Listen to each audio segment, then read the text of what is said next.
I'm Arthur. Somewhere in Beijing tonight, a young person is going to walk across one of the largest public squares in the world and feel nothing in particular.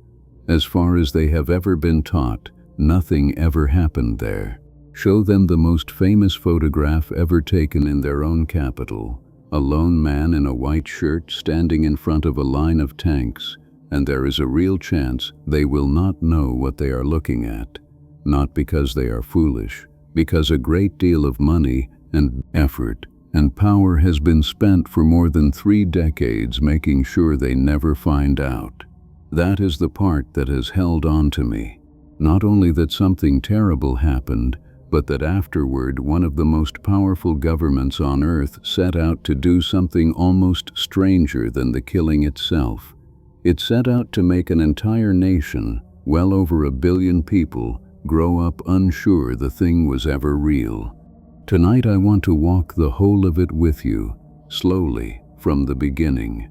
A single date that, in one enormous country, has been quietly cut out of the calendar. The 4th of June, 1989. What led to it, what happened in the dark hours of that night, and then the long, patient, astonishingly thorough work of erasing it. This one runs long, and it should.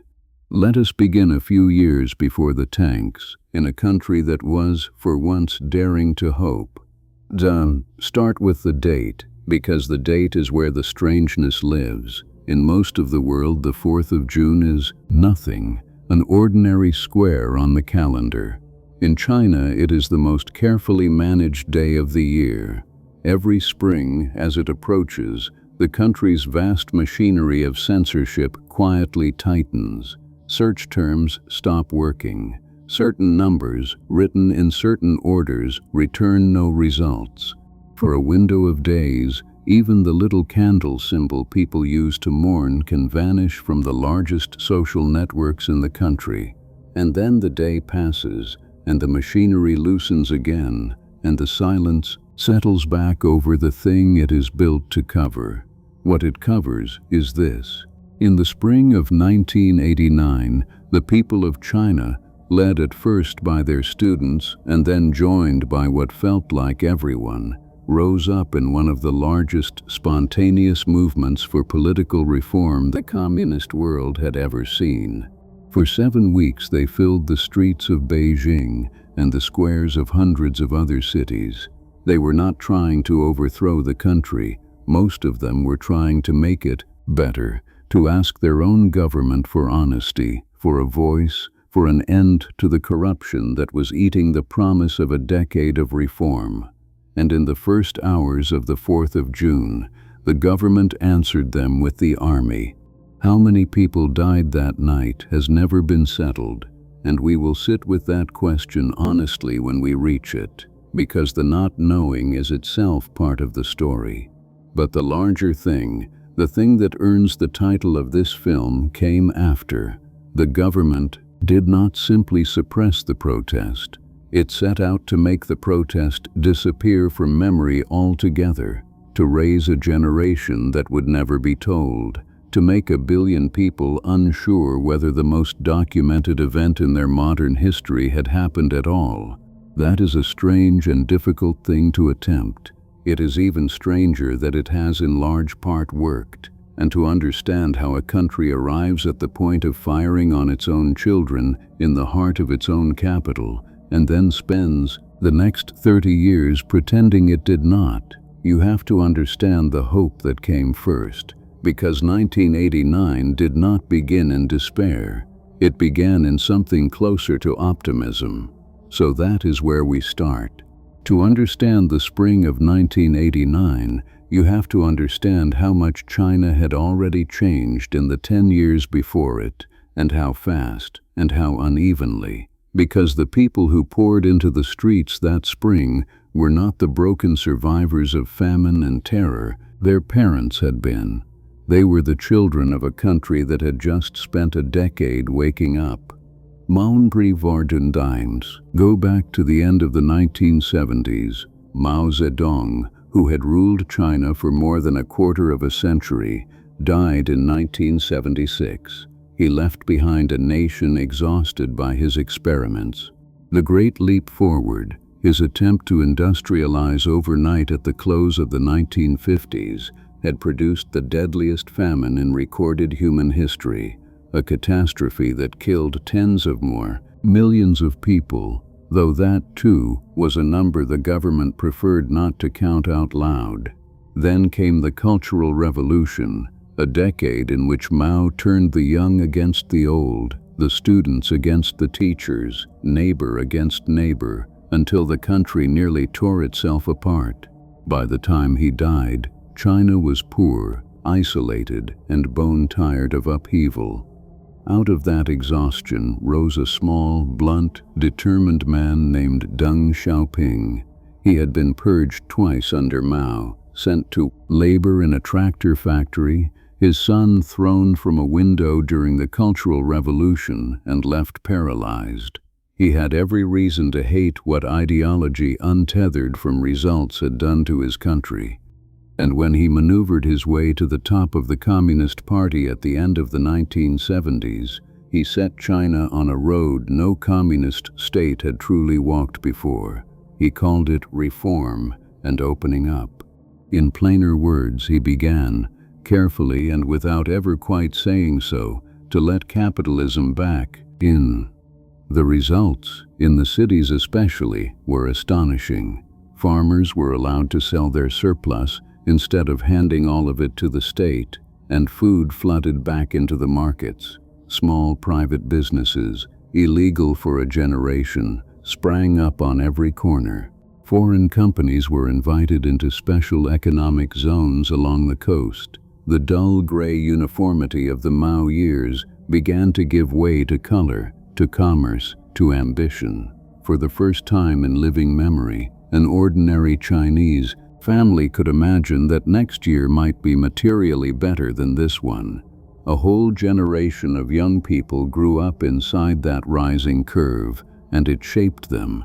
They were optimistic, they were ambitious, and crucially, they had been told again and again that their country was modernizing, becoming more open, joining the wider world. But a decade of fast, lopsided change does not arrive without a bill, and by 1988 the bill was coming due. The same reforms that filled the markets had also unleashed inflation, and in that year prices began to climb at a frightening pace, in some months at rates approaching 20 or 30%. For families who had carefully saved, watching the value of their money evaporate was terrifying. There were runs on banks. People rushed to buy anything solid before their savings turned to paper, and alongside the inflation came something that bit even deeper, because it felt like a betrayal: corruption. The half-reformed economy China had built was a strange hybrid, part planned and part free, and that gap between the two systems turned out to be a perfect machine for graft. The people best placed to exploit it were not the clever or the hard-working, they were the well-connected. The children of senior officials, the people with the right family names, could buy goods at the low state price and sell them at the high market price, pocketing the difference, getting rich on nothing but their access to power. Ordinary Chinese had a word for it. They watched the sons and daughters of the powerful grow wealthy through pure connection, while honest workers fell behind, and a deep, corrosive anger began to spread. The promise of reform had been that effort would be rewarded. The reality, increasingly, looked like the opposite. There was a deeper frustration underneath the economic one, and it belonged especially to the students and the intellectuals. China's economy had been transformed. Its political system had not. The Communist Party still held an absolute monopoly on power, still controlled the press, still decided what could be said and thought and printed. And to a generation of educated young people who had been raised on the language of opening up, who had read translated Western books and watched the world changing on smuggled videotapes, that gap had begun to feel unbearable. They could see a country becoming modern in every way but one. Why, they asked, could China reform its factories but not its government? Why could it trust its people to run businesses but not to speak freely? There had been a brief electric moment years earlier, a stretch of wall in Beijing where people had been allowed, for a little while, to post their thoughts openly before it was shut down. The hunger that wall had revealed never really went away. It just waited. That wall had a name.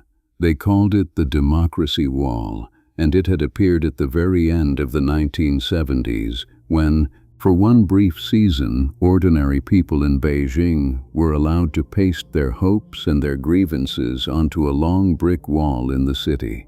One young electrician went further than the rest. He posted an essay arguing that to Deng's famous list of modernizations, agriculture and industry, and science and defense, a fifth had to be added, the most important of them all, democracy. His name was Wei Jingsheng, and for that essay he was arrested and sentenced to 15 years in prison. The wall was painted over, but the idea on it did not go away. Through the 1980s, that idea found new voices, and the boldest of them belonged to an astrophysicist named Fang Lizhi. He was a brilliant scientist, but it was his blunt public lectures about freedom and human rights and the rot of one-party rule that made him famous and made him dangerous. Students packed his talks. He told them in plain words that rights are not handed down from above but taken from below, that democracy is not a gift a government bestows but something a people has to claim for itself. The authorities took to calling him, with no affection at all, China's Sakharov, after the great Soviet dissident, and they blamed his influence for an earlier wave of student demonstrations in the winter of 1986. By 1989, ideas like his had soaked all the way through the universities. A wildly popular television series had aired the year before that openly questioned whether China's ancient habits of obedience and isolation were the very things holding the country back. The young people who would soon fill Tiananmen Square had grown up breathing this air. They had been told their country was opening. They had begun, dangerously, to believe it. So this was China in the early months of 1989, a country genuinely proud of how far it had come, and genuinely frightened of inflation, and genuinely furious about corruption, and quietly, restlessly hungry for a political voice to match its new economic life. It was a tank of pressure with no valve. All it needed was a spark, some single event around which all that scattered feeling could gather and take shape. And in the middle of April, that spark arrived, in the most unlikely form imaginable. Not a protest, not a manifesto, a death. The man who died was named Hu Yaobang, and to understand why his death set a country alight, you have to understand what he had come to represent and what had been done to him. Hu was a tiny, energetic, unusually honest man who had risen to the very top of the Communist Party. For a stretch in the 1980s, he had been its general secretary, the highest office in the land, and a close ally of Deng Xiaoping in the great project of reform. But Hu was a true believer in opening up, perhaps more than Deng ever was, and not only in the economy. He spoke about loosening the party's grip. He talked about tolerance, about admitting past mistakes, about giving people more room to think and speak. He was the kind of leader who returned from a trip to a poor region genuinely shaken by what he had seen, and who said so out loud. To the country's students and reform-minded intellectuals, he was the human face of the possibility that China might become not only richer but freer. That made him dangerous to the hardliners, the old revolutionaries who believed any loosening of party control was the first step toward losing everything. And in the winter of 1986 and into 1987, When students staged a wave of demonstrations calling for democracy, the hardliners found their opening. They blamed Hu.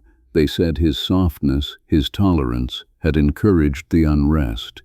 In January of 1987, he was forced out of his post as General Secretary and made to deliver a humiliating self-criticism, confessing his supposed errors before the very colleagues who had decided to destroy him. It was a public shaming of exactly the kind the party had perfected over the decades, and it broke something in him.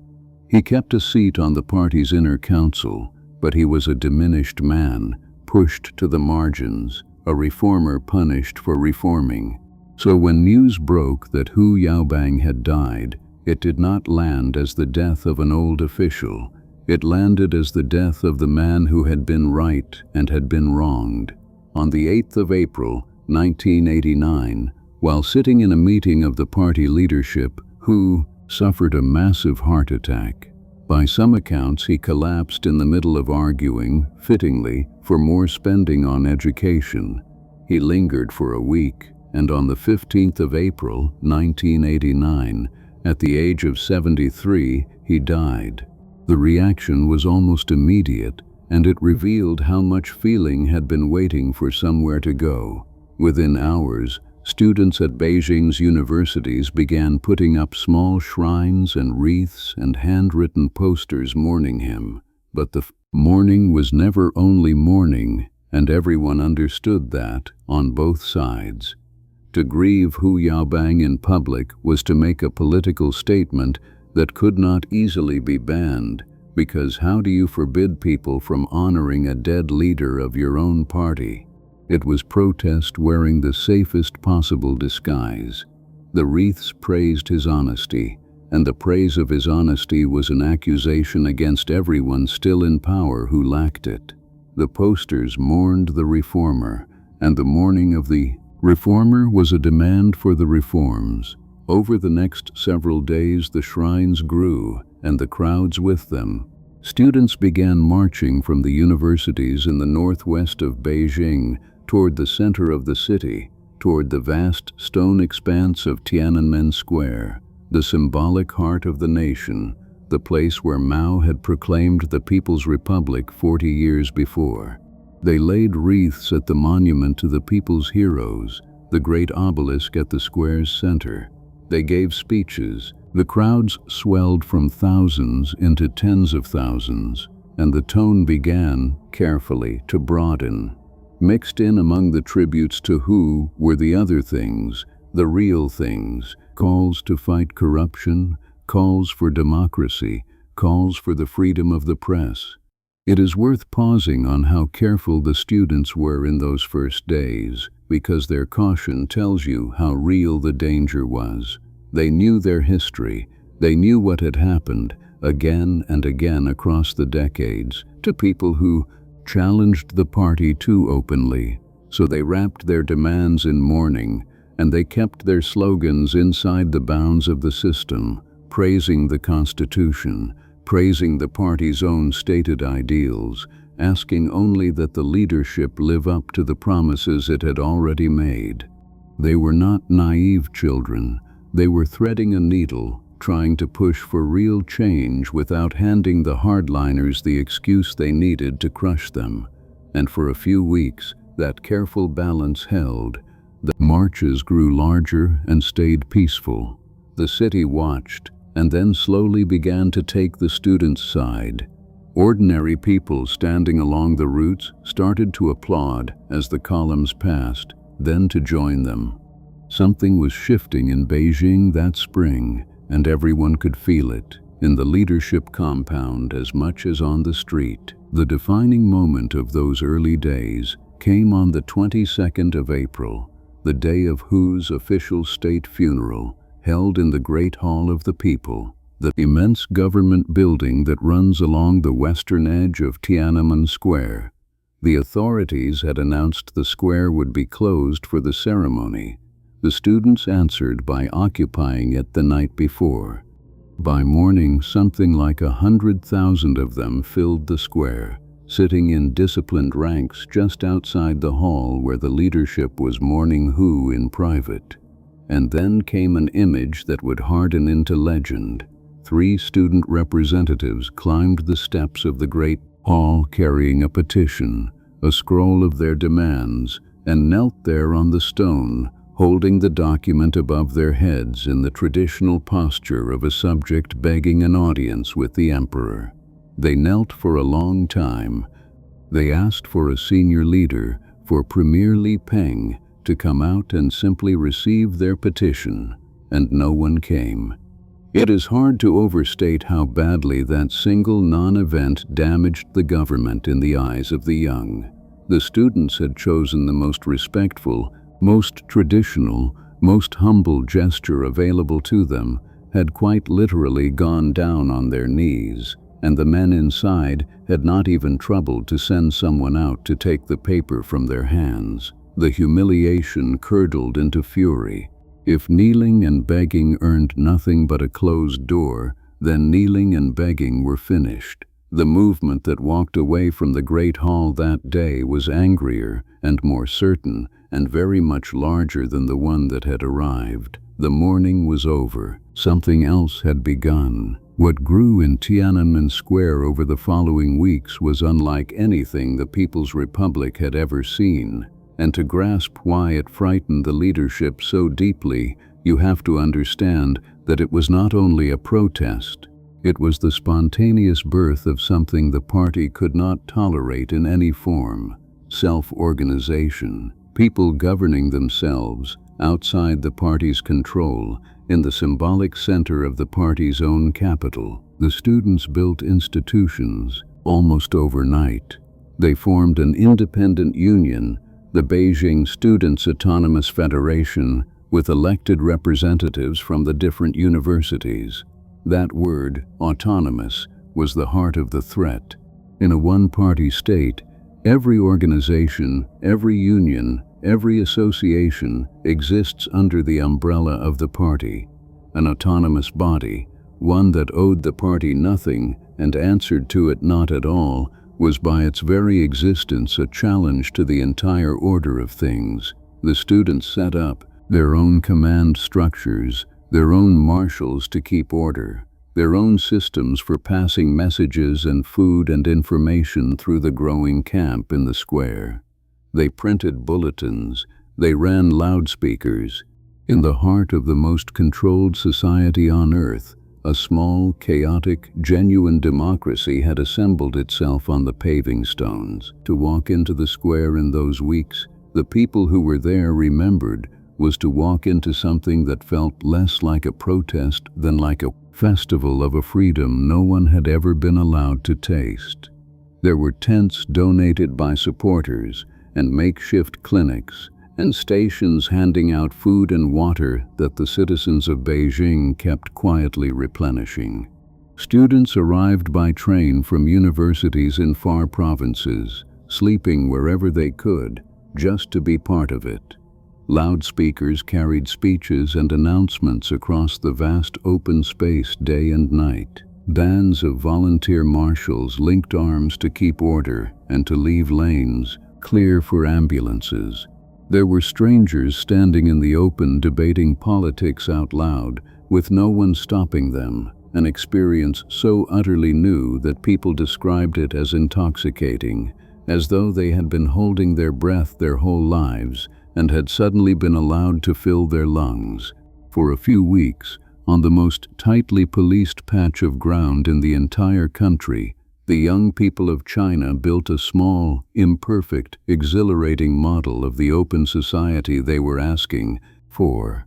That is the thing the tanks would later come to erase. And it is the thing that, far more than any list of demands, the government could never afford to let its people remember fondly. Their demands, refined over those weeks, were strikingly moderate. They were not asking to overthrow the Communist Party. Most of them could not even imagine a China without it. What they asked for was dialogue, a real conversation between the government and the students as equals, They asked that the movement be officially recognized as patriotic and well-intentioned rather than smeared as troublemaking. They asked for freedom of the press so that what was happening could be honestly reported. They asked that the leaders disclose their incomes and their assets, a direct strike at the corruption everyone could see. These were reforms aimed at making the system honest, not at tearing it down. That is the tragic irony that sits underneath this whole story. The young people in the square mostly loved their country and even, in a complicated way, believed in its founding ideals. They were asking the government to live up to them. The government's response when it came was a catastrophe of misjudgment, and it is worth pausing on because it shows how badly the old men at the top had lost touch with their own people. On the 26th of April, the People's Daily, the official mouthpiece of the party, published a front-page editorial.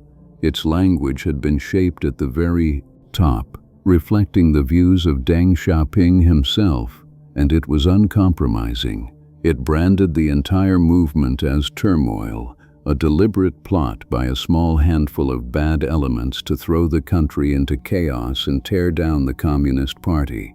It was meant to frighten the students into going home, the way such pronouncements always had before. It did the opposite. The students were not frightened. They were insulted, and they were galvanized. They had knelt on the steps of the Great Hall.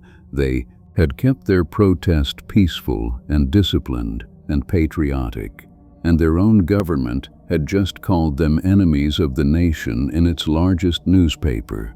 The day after the editorial, on the 27th of April, the students poured out of their campuses in a vast march toward the square, and the whole city held its breath because everyone expected the police to stop them by force. Hundreds of thousands of students set out, and the lines of police, faced with that human flood and the watching crowds of ordinary citizens cheering the students on, gave way. The marchers broke through cordon after cordon, not with violence but with sheer numbers and the moral weight of the watching city, and reached the square in triumph. It was an electrifying victory, and it taught both sides a lesson. It taught the students that they were strong, and it taught the hardliners in the leadership that ordinary methods were not going to make this go away. For a brief window in early May, it looked as though the gentler path might still win. The party's general secretary at the time, a reformer named Zhao Ziyang, struck a notably softer tone. In a major speech, he described the students' concerns as reasonable, praised their patriotism, and suggested the whole situation could be resolved calmly through dialogue and the rule of law. For a moment, the temperature dropped. Some students drifted back to class. The crisis seemed as if it might dissolve into negotiation, but the movement had its own momentum now, and its more committed leaders feared, correctly, that if they simply went home with vague promises, nothing would change and the leaders who had called them enemies would pick them off one by one. They needed a way to hold the government's attention, to force a real answer, to make it impossible to be ignored. And as the calendar turned toward the middle of May, they found one. It was dramatic, it was self-sacrificing, and its timing was chosen with deliberate, almost ruthless precision. They decided to stop eating. On the 13th of May, 1989, several hundred students sat down in Tiananmen Square and announced that they would take no food until the government agreed to a genuine televised dialogue and withdrew the cruel label of turmoil. They began with perhaps 800 strikers. Within days, the number had swelled into the thousands, and the date they chose was not an accident. It was a knife held to the most sensitive moment in the government's calendar, because in 2 days' time, China was due to host the most important state visit in a generation. The guest was Mikhail Gorbachev, the leader of the Soviet Union.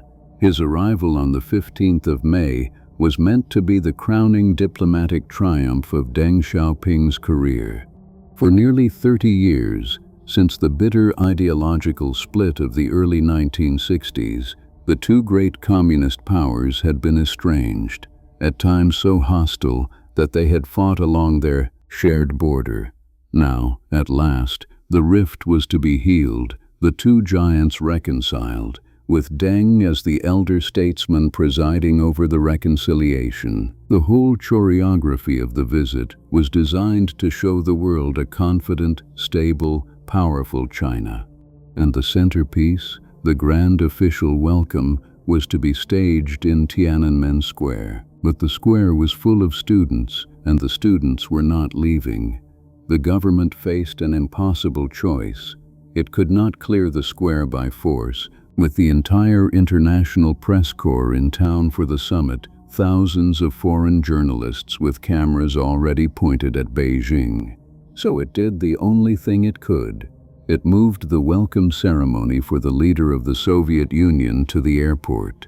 The most carefully planned diplomatic event in decades, the moment meant to display China's perfect order to the world, was quietly shuffled off to a tarmac because the government could not control its own central square. For the proud old men at the top, the loss of face was almost unbearable, and it was broadcast to the entire planet. Worse, from their point of view, was what the students did with Gorbachev himself. Here was a communist leader who had embraced exactly the things they were demanding, who had brought a measure of openness and political reform to the Soviet system, who used words like glasnost, openness, and perestroika, restructuring. The students hailed him. They held up banners welcoming him as a kind of ambassador of the very reforms their own leaders refused them. In the symbolism of that week, the foreign communist had become the hero of democracy, and the homegrown leadership had become the obstacle. It was an unforgettable humiliation, delivered in front of the watching world, and there are good reasons to believe it was the moment that tipped the balance inside the leadership decisively toward force. There was, even then, one last attempt at talking, and it produced one of the most extraordinary pieces of television ever broadcast in the People's Republic. On the 18th of May, with the hunger strike in its 6th day and the city in turmoil, Premier Li Peng finally agreed to meet a delegation of the student leaders, and the meeting was carried on national television. The whole country watched its stiff, formal premier sit down across a room from a handful of exhausted young people, and one of them, a charismatic 21-year-old named Wu Kaixi, who had been pulled from a hospital bed and arrived still in his pajamas with an oxygen tube trailing from him, did something no one in China had ever seen done to a leader of the party on live television. He interrupted him. As Li Peng began the slow official pleasantries, Wu Kaixi cut straight across him and said, with the entire nation watching, that he was sorry to be rude, but that people were starving out in the square while the two of them sat here exchanging courtesies, and that they had come to discuss concrete things. For one electric moment, an ordinary student had spoken to the second most powerful man in the country, not as a subject, but as an equal demanding answers.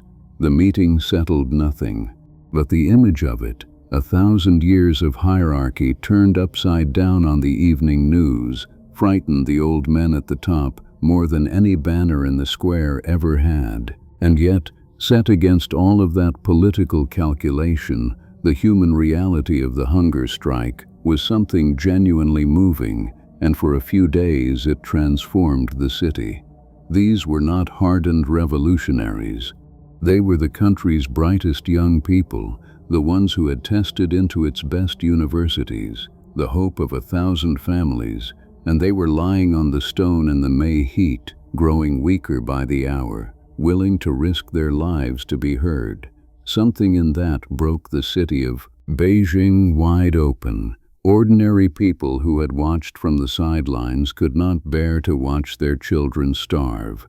They came out in their hundreds of thousands, and then in what witnesses described as more than 1 million. Workers came in the uniforms of their factories. Doctors and nurses came. Even in one of the most astonishing sights of all, contingents from within the government's own institutions marched in sympathy. The citizens of Beijing brought food and water and blankets and medicine. They set up makeshift first aid stations. A line of ambulances ran day and night, sirens going, carrying collapsed students to hospitals to be revived and often carrying them right back to the square once they recovered so they could keep striking. For one extraordinary stretch in the middle of May, it felt to many in Beijing as though the whole society had risen as one, peacefully, to stand with its young. It was the high water mark of the movement, a moment of unity and moral clarity that those who lived through it would spend the rest of their lives trying to describe to people who had not. And it was precisely that scale, that unity, that breadth, that terrified the leadership most of all. A few thousand students in a square is a containable problem. 1 million citizens in the streets, with the workers joining in and the movement spreading to hundreds of other cities across the country, is the beginning of something that topples governments. The men at the top had watched that very year as communist governments across Eastern Europe began to crack and wobble. They were not going to let it happen here. The decision was forming, and it would not be made by the man who was, on paper, in charge. While 1 million people filled the streets below, the real drama, the one that would decide whether the night of June the 4th ever came, was unfolding out of sight, among a handful of old men behind the walls of the leadership compound. Because the Chinese government was not united, it was tearing itself in two over what to do, and the split ran right to the very top.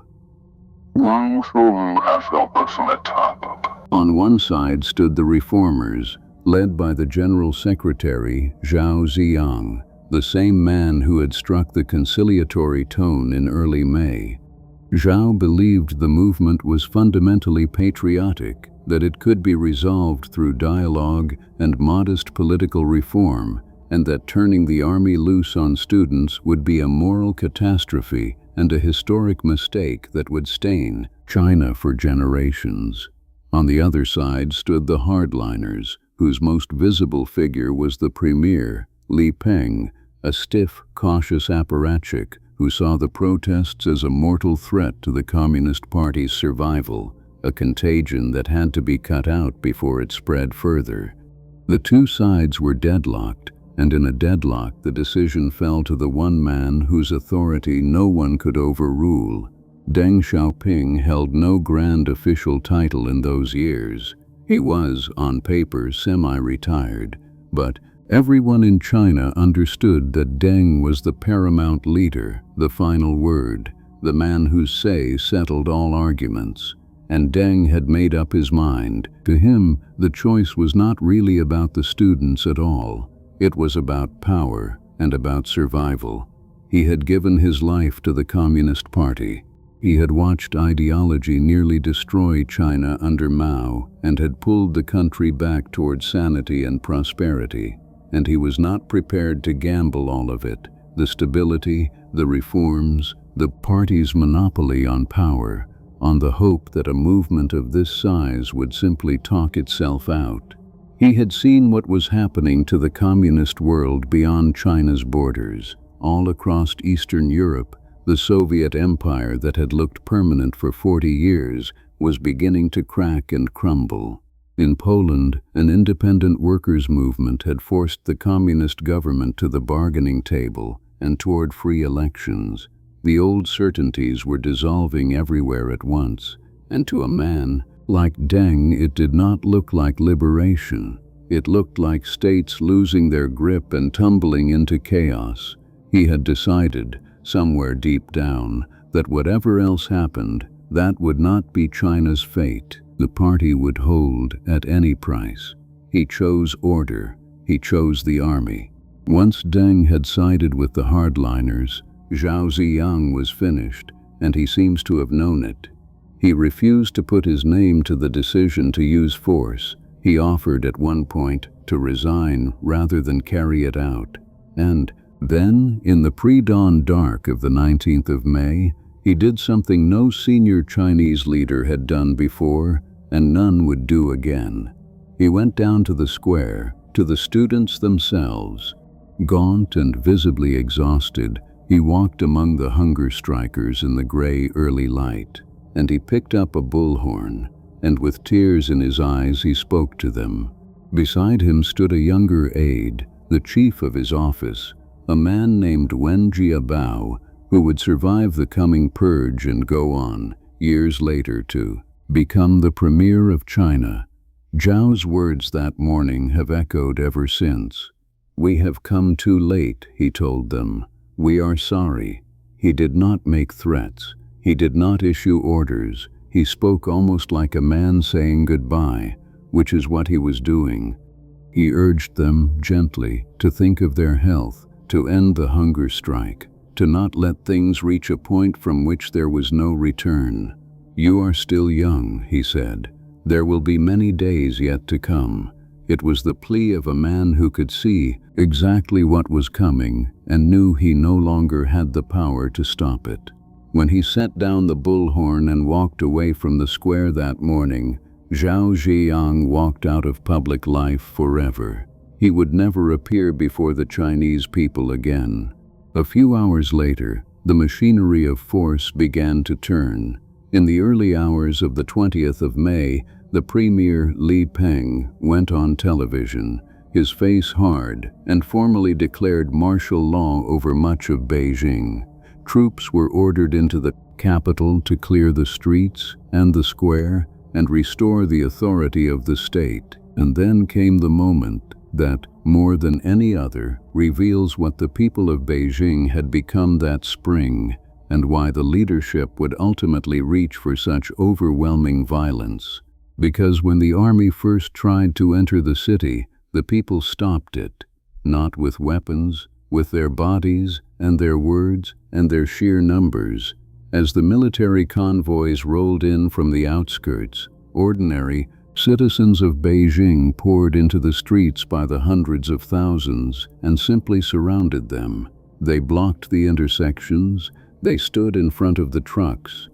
They climbed up onto the vehicles and argued with the soldiers, many of them young conscripts who had been told they were going to help with a problem in the capital and had no idea they were being sent against unarmed crowds of their own people. Citizens brought the soldiers food and water. Old women lectured them. Students explained patiently what the movement was really about. They let the air out of tires. They built barricades out of buses. And the army, confronted with this vast, peaceful, immovable wall of humanity, and not yet under orders to shoot its way through, stalled. The convoys ground to a halt, sat for days, and then, remarkably, pulled back to the edges of the city. It was a stunning, almost unbelievable victory for the people, and for a couple of weeks a strange, suspended calm settled over Beijing. The students had faced down martial law itself, but the calm was an illusion, and the wiser heads in the square knew it. The government had not given up. It had simply learned that the soldiers stationed near Beijing, the ones with ties to the city, could not be relied upon to crush their own neighbors. So the leadership went looking for different soldiers. Units were summoned from distant provinces, hundreds of miles away, men with no connection to Beijing, no friends among its students, soldiers who could be told that the capital had fallen into the hands of counter-revolutionary thugs bent on destroying the nation, and who would believe it. Through the last days of May, those units gathered in their tens of thousands in a great ring around the city, and this time, when they were given the order to move, they would not be turned back by old women with bottles of water. By the very end of May, the movement was tired. This is the part that rarely makes it into the simple version of the story. But it matters because it makes what the students did next all the more remarkable. After 6 weeks, the great energy of mid-May had begun to ebb. The hunger strike had ended. Many students had drifted home, exhausted, or back to their campuses. The square was emptier than it had been, the crowds thinner, the leadership of the movement increasingly divided and quarreling among themselves about what to do. Some argued it was time to declare victory and withdraw, while they still could, to preserve the movement and live to push another day. Others insisted on holding the square to the end, whatever the end might be. By now the movement had produced its own famous faces, and they did not agree with one another about much of anything. There was Wang Dan, a thoughtful, bespectacled history student who tended toward patience and strategy. There was the fiery Wu Kai-shi, the young man who had lectured the premier on national television. There was Che Ling, a graduate student in her early 20s who had become one of the commanders of the students still camped in the square and who could move a crowd to tears. These were not seasoned politicians with a plan. They were exhausted young people, most of them barely out of their teens, suddenly carrying the hopes of millions and the gaze of the whole world, improvising a revolution day by day, with no script and no agreement on how it should end. Some of the rawest and most painful arguments of those last days were captured on tape by documentary makers, and historians still debate exactly what was said and what was meant, how far some of the leaders were prepared to let things go, whether staying to face the soldiers was the braver path or the more reckless one. What is not in doubt is that they were running out of time and out of agreement just when they needed both the most. The grand unity of the hunger strike days had fractured into fatigue and argument. To the watching government, it must have looked as though the whole thing might simply burn itself out. And then, on the night of the 29th of May, a group of young art students did something that breathed the fire back into the square. Students from the Central Academy of Fine Arts had been working in secret for days, and now they wheeled their creation into the heart of Tiananmen in pieces and assembled it before the astonished crowd. It was a statue, white, made of plaster and foam over a frame of metal and wood, and standing some 10 meters tall, more than 30 feet, a woman raising a torch above her head with both hands. They called her the Goddess of Democracy. They had built her in just a few days, and she was never meant to be permanent. She was made of foam and paper, but where they placed her was a stroke of pure, deliberate genius. They stood her at the northern end of the square, facing out, so that she looked directly across the great open space at the single most sacred image in the entire People's Republic, the enormous portrait of Mao Zedong that hangs on the gate of heavenly peace, the gate from which Mao had founded the nation. The people's goddess and the chairman face to face across Tiananmen Square, each staring the other down. It was an act of breathtaking symbolic daring, and everyone who saw it understood exactly what it meant. The effect was electric. The crowds came surging back. The flagging spirits of the square lifted. For a few days at the end of May and the start of June, the Goddess of Democracy presided over a renewed and defiant Tiananmen, photographed by the world, hated by the leadership, beloved by the young people gathered at her feet.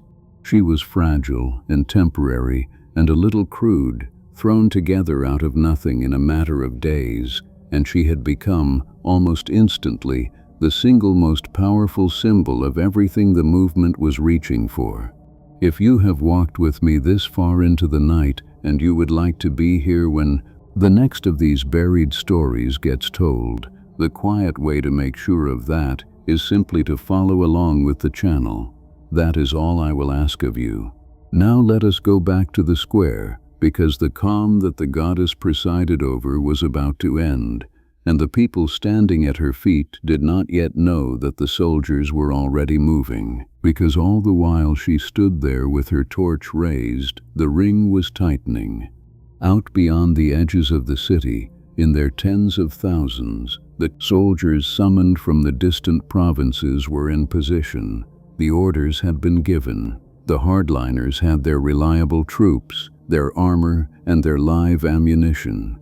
The last calm night was ending, and the people in the square, gathered around a white statue made of foam and hope, were about to find out exactly how far their government was willing to go. The order that went out to the army in the first days of June was, in essence, this: clear the city, clear the square, have it done by dawn on the 4th of June, and this time, do not let anything stand in the way. The main force came from the west, moving toward the center of Beijing along the city's great central artery, the immense east-west avenue that runs past the front of Tiananmen Square. Its name, in translation, is the Avenue of Eternal Peace. On the night that followed, it would become the opposite of its name.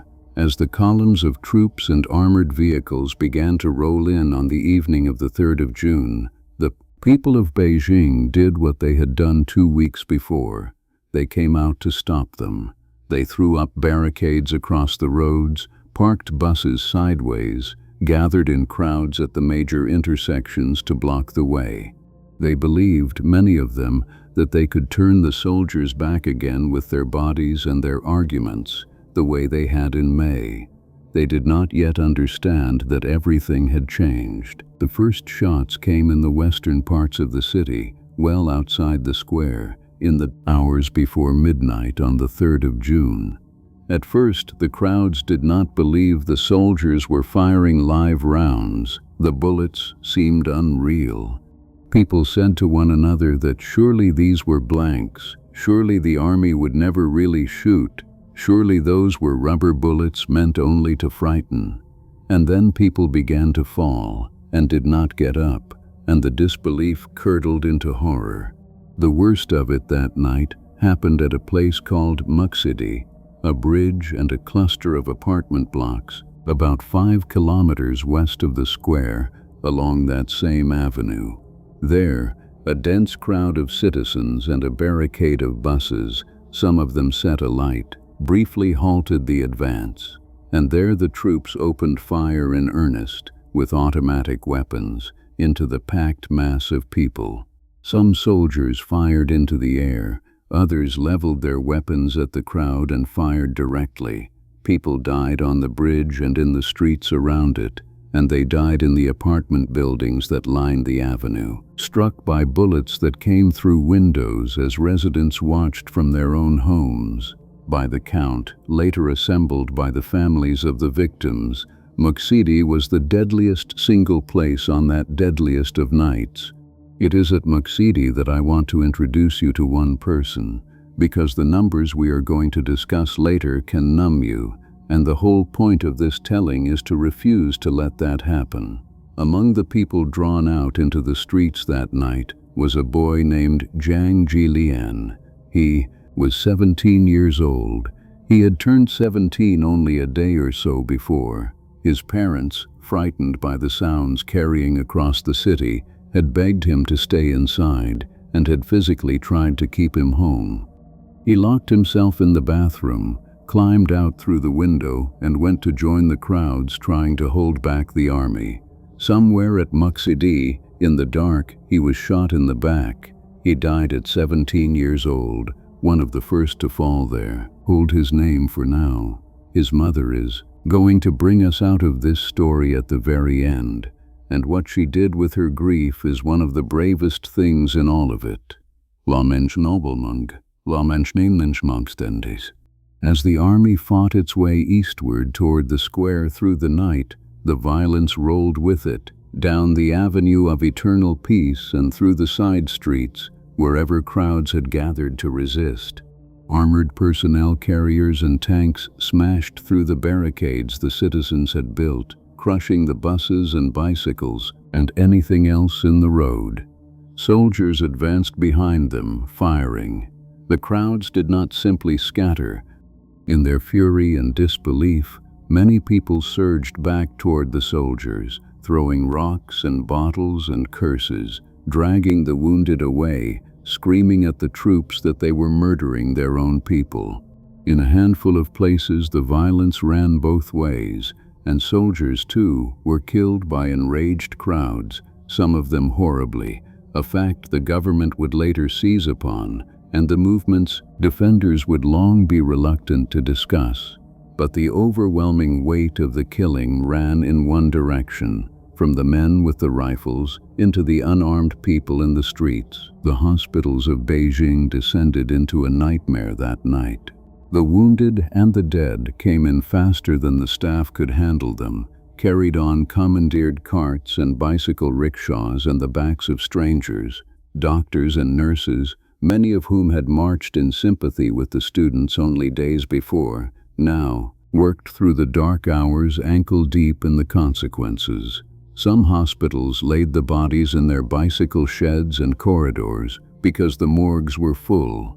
Foreign correspondents, many still in the city from the Gorbachev summit, moved through the chaos and filed reports that would reach the outside world within hours, even as they struggled to grasp the scale of what they were seeing.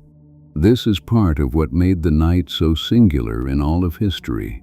The killing was not carried out in some sealed-off province beyond the reach of any witness. It happened in the capital, in front of the assembled press of the world, and it was reported across the airwaves more or less as it occurred. Audiences on every continent watched, stunned, as the country that had spent a decade presenting itself as modern and opening and reforming turned its army loose on its own unarmed citizens in the middle of its most famous square. And it was not only Beijing. Word of the crackdown raced across the room, country, and in city after city, in the hundreds of places where people had been demonstrating in sympathy all spring. There were fresh protests and strikes and, in a few of them, more bloodshed. The government was not putting down a local disturbance. It was crushing a national uprising, and it knew it. Which is precisely why, once the shooting finally stopped, mere suppression was never going to be enough. An event this enormous, this public, this thoroughly witnessed, would have to be not just defeated, but unmade.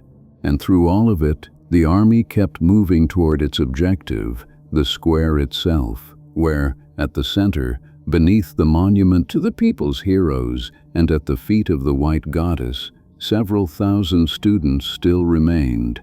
They had heard the gunfire drawing closer through the night, carried to them across the city.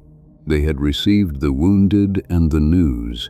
They knew now, beyond any doubt, that this was not May, that the soldiers were not going to be talked out of it this time, and they had to decide, in the few hours left before dawn, what they were going to do when the army finally reached them. In the small hours of the 4th of June, the army closed in around Tiananmen Square. Troops and armored vehicles sealed the avenues.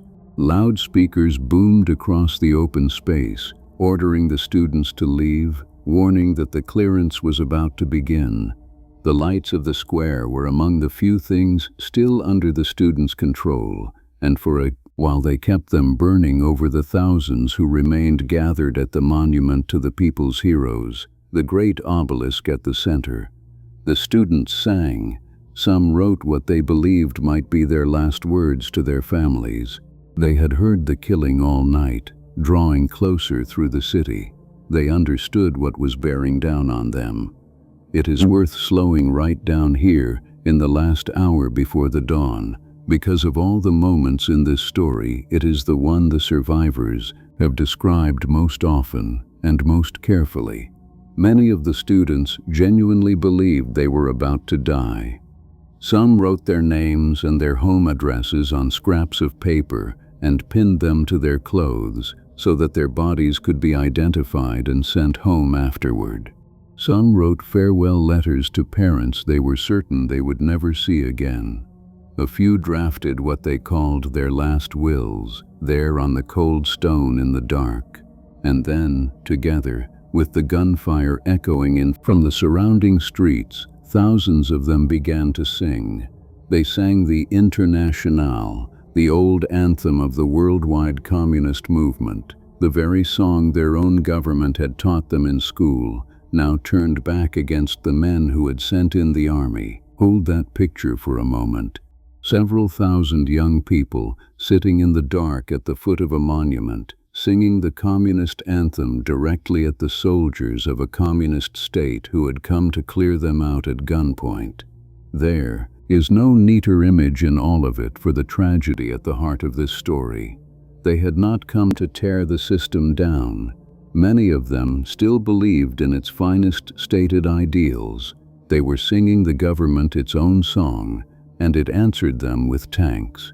What happened next in the square itself is one of the few mercies in this story, and it came about because a handful of older people put themselves between the students and the soldiers. The most prominent among them was a famous singer from Taiwan named Hu Yaobang, a celebrity who had thrown in his lot with the movement and had joined a late hunger strike on the square. As the army massed, Hu and 3 companions made a desperate decision.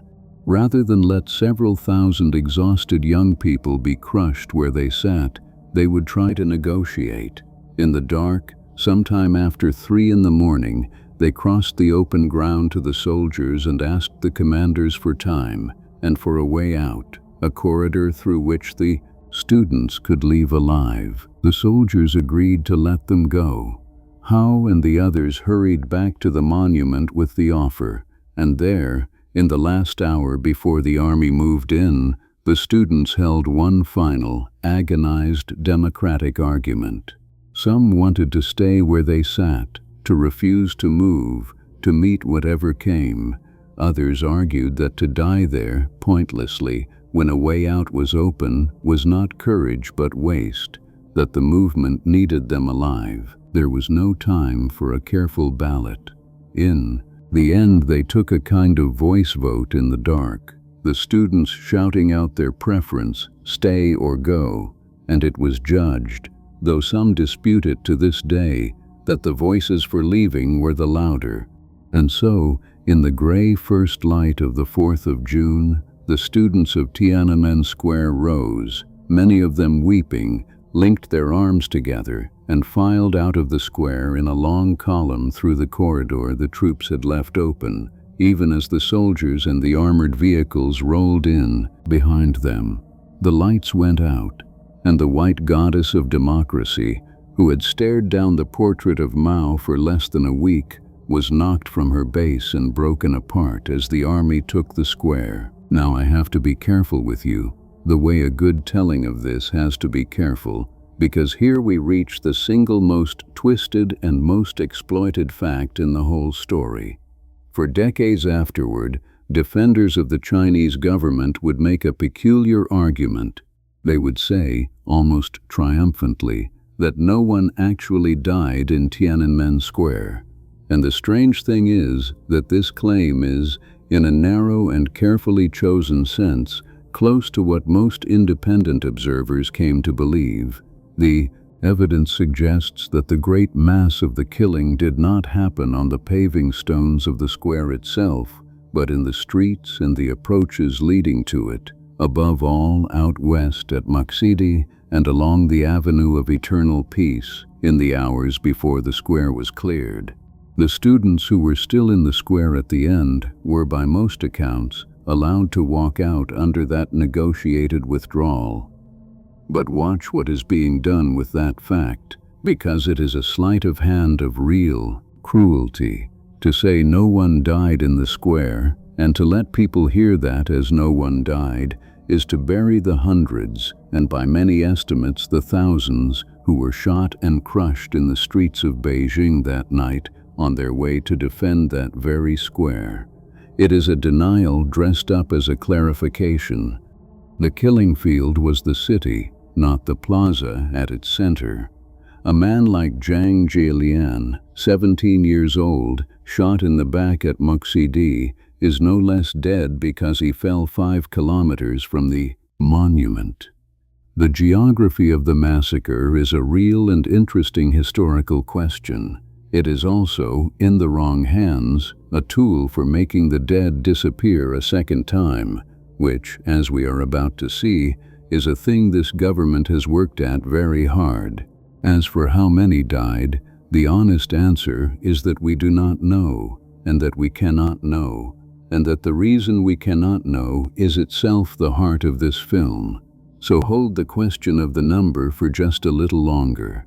First, there is one more image from those days that we have to sit with, because it became the face of the whole thing for everyone in the world, except, tellingly, for the people it actually happened to. It came not on the night of the killing, but on the morning after. By the 5th of June, the day after the slaughter, the army held Beijing. Tanks and troops occupied the square and the major intersections. Sporadic gunfire still cracked across parts of the city. A heavy, stunned, grieving silence had begun to settle over a population that 24 hours earlier had been 1 million strong in the streets. And it was into this aftermath, around the middle of the day on the 5th of June, that the most famous moment of the entire event took place, almost by accident, and was very nearly missed.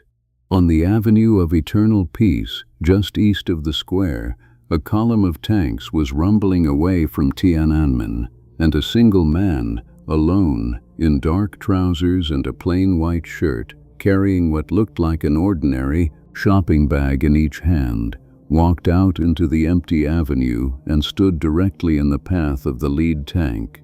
The tank slowed and tried to steer around him. He stepped sideways to stay in front of it. It tried the other way. He moved again, planting himself in its path, refusing to let it pass, this one unarmed man with his shopping bags against a line of war machines. At one point he climbed up onto the hull of the tank and appeared to speak to the soldiers inside before climbing back down and resuming his stand. After a few extraordinary minutes, figures rushed out from the side of the road. Whether anxious friends or plainclothes police, no one has ever been certain, and pulled him away into the crowd. And then he was gone. The whole encounter lasted only minutes, and it might have vanished unrecorded.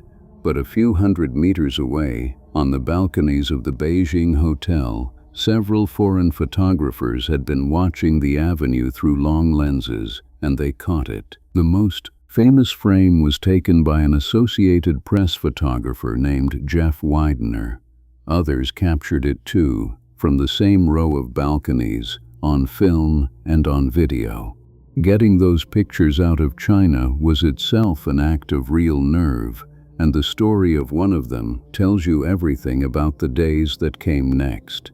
Another of the photographers on those balconies, an American named Charlie Cole, knew that the security forces were searching foreigners' hotel rooms and seizing their film. So after he had shot the scene, he wrapped his most precious roll in plastic and hid it inside the tank of his bathroom toilet, fastened to the flushing mechanism. When the police came, as he had known they would, they tore open his cameras and ripped out the film they found there and left, satisfied, never thinking to lift the lid of the toilet. The hidden roll survived. It was smuggled out to a news agency, developed and transmitted around the world, and it went on to win the highest prize in photojournalism. The single image that became the symbol of the entire event was very nearly seized and destroyed before anyone outside Beijing ever laid eyes on it. And that detail matters, because the instinct it reveals, the reflex to grab the evidence and make sure the picture never escaped, was about to be scaled up into the organizing principle of an entire government. Within a day, those images had gone around the entire planet. The lone man before the tanks became, instantly and permanently, one of the most recognized photographs in the history of the world, the single image that the whole event would be remembered by everywhere outside China. The unknown rebel, the tank man. And here is what we actually know about him. which is almost nothing. We do not know his name. We do not know whether he lived or died. In the years afterward, a British newspaper reported that he was a 19-year-old student named Wang Weilin, and that name spread around the world, but no one was ever able to confirm it, and decades later the journalist who first published it admitted that he had simply made it up. The Chinese government, asked repeatedly over the years who the man was and what had become of him, has said variously that it does not know, and on at least one occasion a senior leader suggested he had never been found or punished at all. But there is no reliable account of his fate.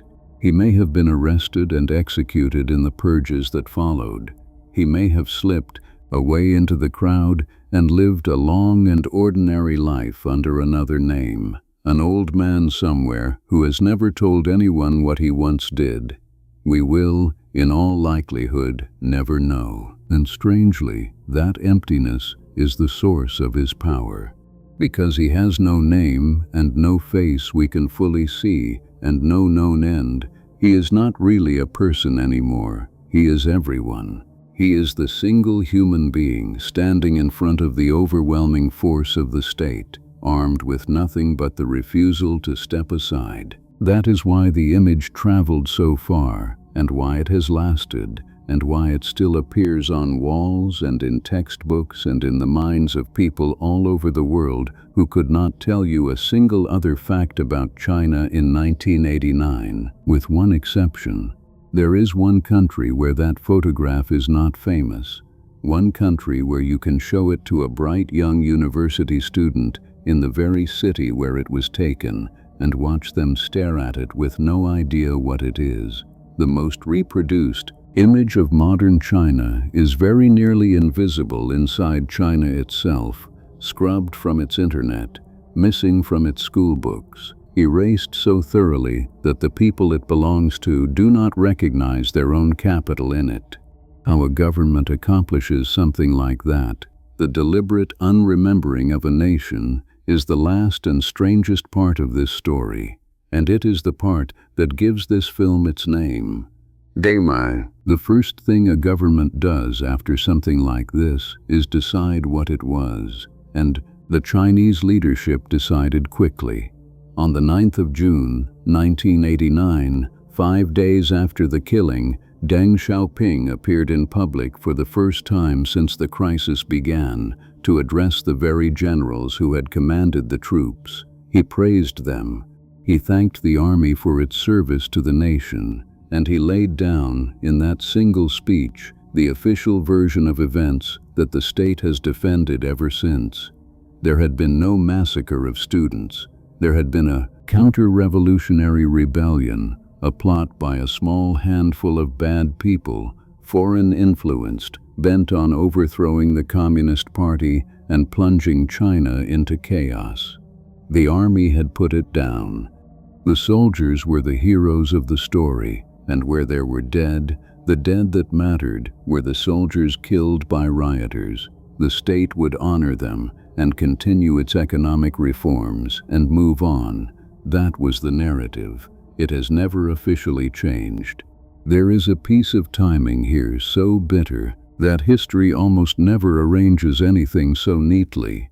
On that very day, the 4th of June, 1989, while the army was clearing Tiananmen Square, on the far side of the communist world, the people of Poland were walking into polling stations to vote in the first partly free elections their country had seen in more than 40 years. They voted the communists out peacefully in their millions and set in motion the chain of events that would bring down the Berlin Wall within months and the Soviet Union itself within a couple of years. 2 roads out of the very same crisis, taken on the very same day. One country chose to open the door, the other chose to seal it with tanks, and then to spend the next 30 years pretending the door had never been there at all. Now we can return to the question I asked you to hold, the question of how many died, because the answer is tangled up completely with this official silence. The government's own figure, given in the days afterward, was around 200 dead, later refined to a count of 241, including soldiers, with several thousand wounded, and it insisted most of the civilian dead were rioters. Almost no independent observer believes that number. In the immediate aftermath, the Chinese Red Cross was reported to have estimated something closer to 2,600, before that figure was hastily denied under pressure. Years later, declassified diplomatic cables revealed far higher estimates. A secret cable from the British ambassador, sent the day after the killings and made public only decades on, put the minimum at 10,000 civilian dead, citing a source connected to the Chinese leadership. An American cable referenced a Chinese internal estimate of over 10,000 as well. Most careful historians, weighing all of it, settle on a range from several hundred to a few thousand killed in Beijing that night. But notice what is really going on with that enormous spread, from 200 to 10,000. The reason we cannot narrow it, the reason a range that wide is the best honest scholarship can offer, is that the Chinese state has spent more than 30 years making sure no true count can be assembled. It never released a list of the dead. It suppressed the hospital's records. It punished anyone who tried to total the names. The fog over the number is not a natural fog. It was manufactured deliberately, and it has been maintained ever since. The not knowing is not an accident of history. It is a policy. And then came the punishment. And here the story has a dimension that the world has mostly forgotten, even as it remembers the students. In the weeks and months after the 4th of June, a nationwide crackdown swept up many thousands of people, by some estimates 15 to 20,000 detained across the country. The faces of 21 student leaders were broadcast on television on a most wanted list, the two most prominent among them young men named Wang Dan and Wu Kaixi, along with a young woman, Chai Ling, who had been one of the commanders in the square. A secret network based in Hong Kong, later known as Operation Yellowbird, managed to smuggle a number of the hunted dissidents out of the country to safety in the West, though only a fraction of the wanted list escaped that way. Those who got out paid for the rest of their lives in a particular kind of exile. The most famous student leaders scattered across the world. Wang Dan, the patient strategist who had topped the most wanted list, served years in Chinese prisons before he was finally allowed to leave for the United States, where he earned a doctorate and built a life he had never chosen, teaching and writing, barred from ever going home. Wu Kaixi, the young man in the pajamas, ended up in Taiwan and has spent decades trying in vain to be let back into China, even to be arrested, even just to see his aging parents one last time, and has been refused at the border again and again. Others grew old far from home, watching their country transform into an economic colossus that kept no room in its official memory for the thing they had risked everything to attempt. To be a Chinese exile of 1989 is to carry a memory your own homeland has outlawed, and to know that the place you came from would rather that you and it had simply never happened. But the students, the famous ones, the ones with names the outside world would notice, mostly received prison sentences or made it into exile. The people who paid the very highest price were not the students at all. They were the workers and the ordinary citizens, the men who had organized the Independent Workers' Federation, the people from the factories and the streets who had no international fame to shield them, and whom the state regarded as far more dangerous than any university student. Human rights organizations documented that dozens of people were executed. In the aftermath, some of them for offenses as small as setting fire to an army vehicle or throwing stones. Three men who, during the protests, had hurled paint-filled eggs at the giant portrait of Mao over the square, received savage sentences running to 16 years, 20 years, life. One of them spent some 17 years in prison and is reported to have come out a broken man, his mind gone. The world built its memory of 1989 around the students and their goddess and the man before the tanks. The Chinese state aimed its hardest, longest cruelty at the workers, and almost no one outside remembers their names at all. And then, with the killing done and the punishment underway, the government turned to its most ambitious project of all, not suppressing the protest, which was finished, but suppressing the memory of it, erasing it. And it is here that we arrive, finally, at the thing in the title of this film, because what the Communist Party set out to do in the years after the 4th of June is genuinely one of the most thorough acts of forced forgetting ever attempted by a modern state. It began with the simplest tools. The event became unmentionable. It vanished from the newspapers, from television, from official history. In the schools, the children who came after were taught a version of the 1980s with a hole cut neatly out of it. Where June the 4th should be, there is nothing, or at most a single vague line about the suppression of some turmoil. An entire generation grew up genuinely never having been told, in any classroom, that the army had once killed its own people in the center of the capital. And when the internet arrived and threatened to tear holes in that silence, the state built one of the most sophisticated censorship systems in human history to keep it intact. The apparatus the world came to call the Great Firewall. To this day, the 4th of June is the single most heavily censored subject on the Chinese internet, and every year, as the anniversary approaches, the censorship visibly tightens. The date itself is blocked in its obvious forms, so people reach for code, calling it the 35th of May, since the 31st of May +4 lands on the forbidden day, and the censors learn the codes and block those too, and the people invent new ones, an endless quiet war fought over a single date. In the window around the anniversary, even the little candle symbol that people use to mourn online can be switched off so that no one can light one. References as oblique as the words "that year," or "today," or simply "the truth" can vanish. The reach of it can be startling. Searching for the famous image of the man and the tanks returns nothing inside China. And in 2021, the reach briefly extended beyond China's borders when Microsoft's search engine, which censors results for the Chinese market, blocked the Tank Man image worldwide for a day, an accident that showed how the silence built for one country can spill out into everyone else's. And the proof that all of this has worked, the single most chilling fact in the entire story, is what happens when you actually test it.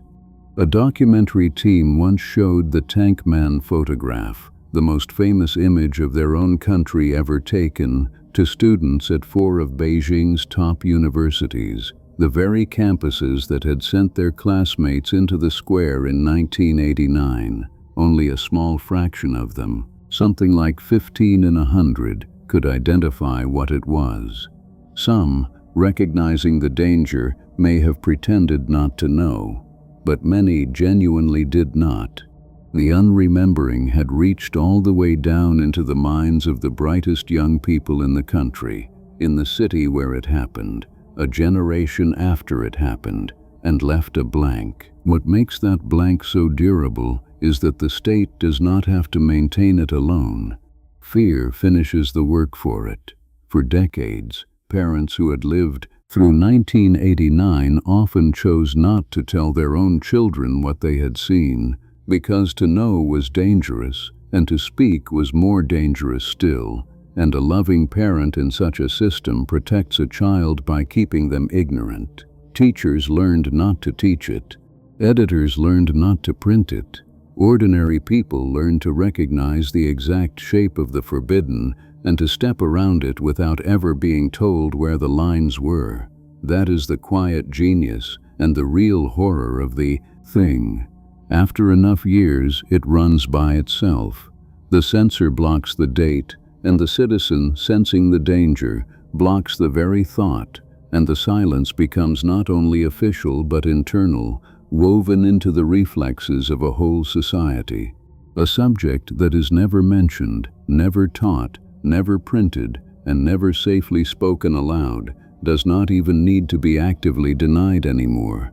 It simply fades until it is genuinely gone from the minds of the people who did not live through it, which was the entire point. Think about the size of what that represents. This was not a secret operation hidden in a desert, known only to a few.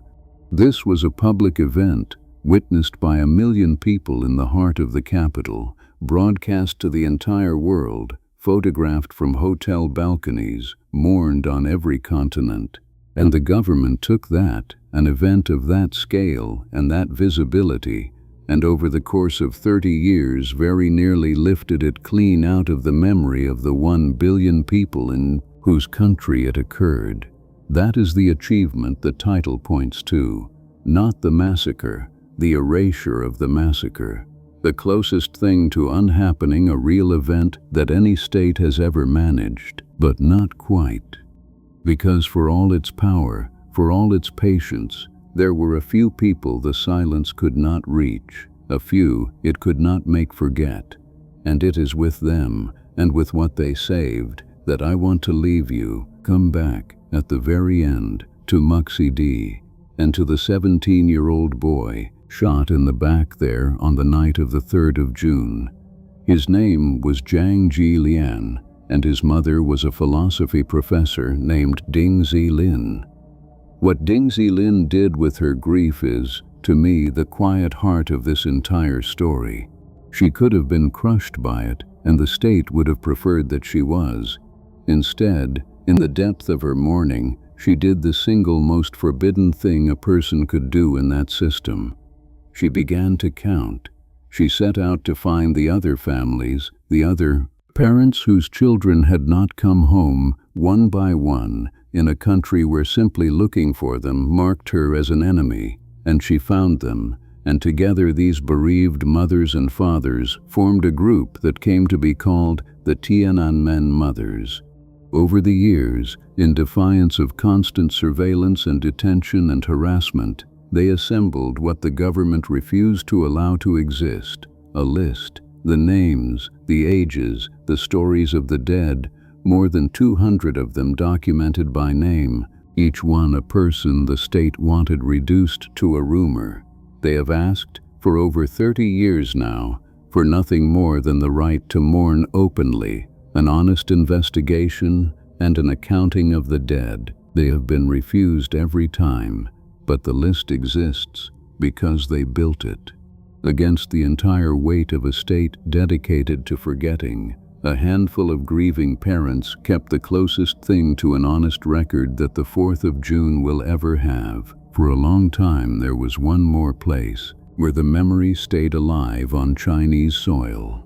Every year, in Hong Kong, in Victoria Park, tens of thousands of people, and in some years well over 100,000, gathered on the night of the 4th of June holding candles, the largest act of public remembrance anywhere in China, year after year, for 3 decades.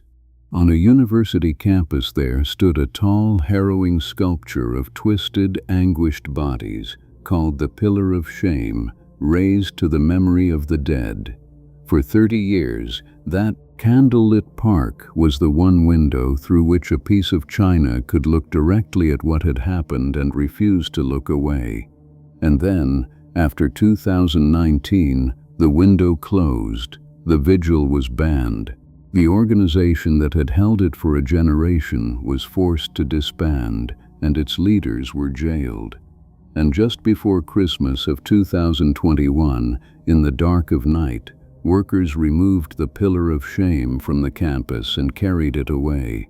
the last open space for remembering on all the soil that China controls, was shut. And yet, the memory did not die. It scattered. It lives now in the cities of the wider world, in Taipei and London and New York, where the exiles and their children still gather every June with their candles. It lives in the dissidents who got out and never stopped speaking. It even survived inside the leadership itself in a strange and moving way. Zhao Ziyang, the general secretary who wept into a bullhorn and was punished with more than 15 years of house arrest until his death, secretly recorded his memoirs in his final years, his account of what had really happened, taping over old children's records and music cassettes to hide them, and after he died the tapes were smuggled out and published, the dead man's voice quietly refusing to let the official lie be the only thing that survived him. Here is what I keep coming back to after all of it. A government can do almost anything to a record. It can delete the files and burn the photographs and rewrite the school books and raise a whole generation in a carefully maintained blank. The Chinese state has done all of that with a thoroughness the world has rarely seen. But there is one thing it has never quite managed, and the proof is in its own behavior. Every single year, as an ordinary day in early June approaches, the censorship tightens, the searches go dead, the candles wink out, the watchers go on alert. And in doing that, every year, the machine quietly confesses the very thing it exists to deny. You do not need to stand guard, year after year, decade after decade, over a date on which nothing ever happened. The silence itself is the evidence. The whole has a shape, and the shape is the truth. So if you carry one thing out of tonight, let it be the smallest and the most stubborn thing of all, the date. The 4th of June, 1989. It is a little thing to hold in your head, and it is precisely the thing that an enormous amount of power has been spent for more than 30 years trying to take out of 1 billion heads. Keeping it is free, and it is not nothing. There is a vigil they cannot ban, and it is this one, right here, wherever you are listening from. So before you go, I would like to ask you to make this comment section into that vigil for a moment. If you knew this story already, let me know how you first learned it. If you did not, tell me that, honestly. And if you would, leave a single candle down there, in whatever words you like, for the boy at Muxidi, and for the more than 200 names his mother refused to let disappear, and for all the others we will never be able to count. They tried to make sure no one would remember. Tonight, a great many strangers, in a great many places, did. I'm Arthur. Thank you for staying with me all the way down to the end of the night. Keep the light on.